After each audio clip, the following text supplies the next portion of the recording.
Soda machine दोस्तों आप देख पा रहे हैं, ये है नॉन इलेक्ट्रिक पॉपकॉर्न मशीन। जी हाँ दोस्तों, ये बिना बिजली से चलने वाला बिजनेस है। इस मशीन को खरीद के आप पॉपकॉर्न सेल कर सकते हैं और सबसे इसका प्लस पॉइंट है, ये बिना बिजली से चलता है। इसको आप घरेलू गैस से चला सकते हैं दोस्तों।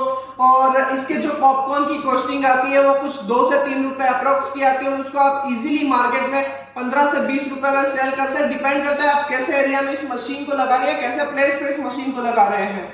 तो अगर आप भी ऐसा बिजनेस शुरू करना चाहते हैं जिसमें 2-3 गुना मुनाफा है, 2 से 3 गुना मुनाफा है, तो स्क्रीन पे दिए गए नंबर पे तुरंत कॉल कीजिए और तुरंत मशीन बाय कीजिए। Thanks for watching SS soda machine.